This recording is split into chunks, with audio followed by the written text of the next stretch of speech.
사실 저는 개념적으로는 일하는 목회자라든지 목회자의 이중직이라든지 이런 용어를 좋아하지는 않습니다. 왜 굳이 목회에 전념해야 하는가? 또 왜 굳이 일을 하면 안 되는가? 라고 하는 이런 본질적인 문제를 헤아려 볼 수가 있겠죠. 네, 안녕하세요.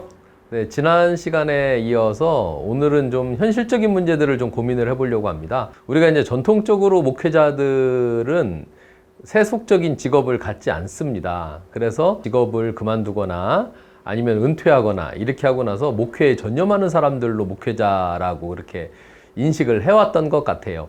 이거는 목회자 스스로도 마찬가지이고 또 많은 성도들께서도 그렇게 이제 인식을 해왔는데요. 최근 들어서 그 교회가 많이 늘어나고 또 교인이 상대적으로 줄고 교회에 재정적인 어려움이 나타나면서 이 목회를 하는 사람들 그 직업에 대한 문제가 나타나기 시작을 했습니다. 사실 제가 어릴 때에도 목회자의 가정은 굉장히 어렵고 목회자는 직업을 가질 수가 없고 이게 자연스럽게 이제 사모님이나 가족들이 돈을 벌어서 그 목회를 해 오도록 그렇게 이제 해 왔었죠. 근데 이제 최근에는 목회자들이 직업을 갖게 되는 경우들이 많이 있습니다. 물론 그것이 직업을 갖기 위해서라기보다는 일반적으로 직업을 갖고 있는 목회자들이 조금 더 적극적인 의미에서 목회 활동을 하기 위해서 신학교를 가고 또 목회 안수를 받으면서 자기의 직업을 유지하고 또 목회 활동에 이제 개입을 하는 이런 일들이죠. 사실 이런 분들이 예전부터 꾸준하게 있어 오긴 했지만 그건 굉장히 소수의 특별한 사례들이었고 최근에 들어서는 이런 것들이 좀 더 많이 보편적으로 나타나게 된 것 같습니다. 제가 신학교에 다닐 때에도 저희 동기들 중에는 학교 등록금을 벌기 위해서 택시기사를 해서 비용을 벌어오기도 하고 하는 그런 친구들도 있었거든요.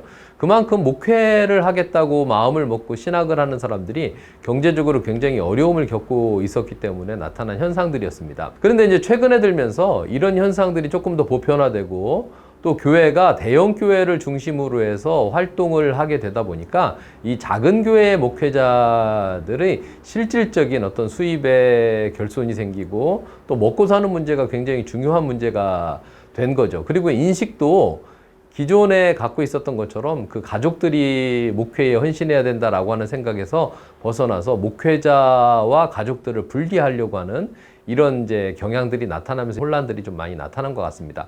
그렇게 하다 보니까 목회자의 이중직을 허용할 거냐 말 거냐를 가지고 총회에서도 많은 논란들을 하고 있는 것이고요.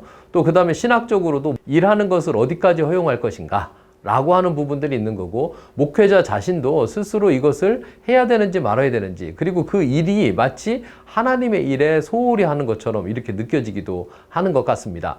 사실 저는 개념적으로는 일하는 목회자라든지 목회자의 이중직이라든지 이런 용어를 좋아하지는 않습니다. 왜냐하면 저는 목회자나 평신도나 이 구분이 안수를 받았느냐 안 받았느냐의 문제이지 신학적으로 구약의 제사장과 같은 위치에서 또 신약의 사도와 같은 위치에서 목회자를 인정하려고 하는 부분에서는 이미 상당히 자유로워졌기 때문에 그렇습니다. 그렇기 때문에 보편적인 의미에서의 믿는 사람으로서 자기의 직분과 역할에서 왜 굳이 목회에 전념해야 하는가 또 왜 굳이 일을 하면 안 되는가 라고 하는 이런 본질적인 문제를 헤아려 볼 수가 있겠죠. 조금 더 넓게 생각을 해보면 해외에 나가는 많은 목회자들은 특히 전도가 허용되지 않는 곳에서는 전문인 선교사라고 해가지고 자기의 직업을 가지고 나가서 선교를 하는 분들에게 박수를 쳐주면서 후원금을 주기도 합니다.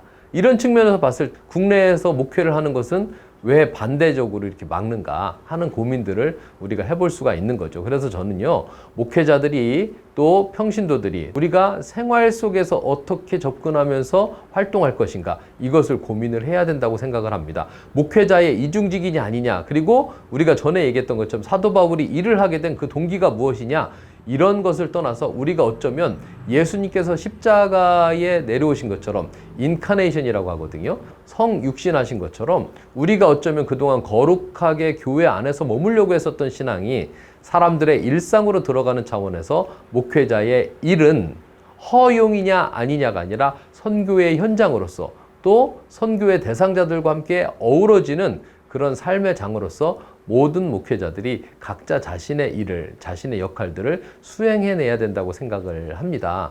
이런 측면에서 우리가 목회자의 일과 또 목회자의 사역과 또 교회에서의 신앙생활과 이런 부분에 대해서 좀 더 통합적인 의미로 생각을 해보면 좋을 것 같습니다.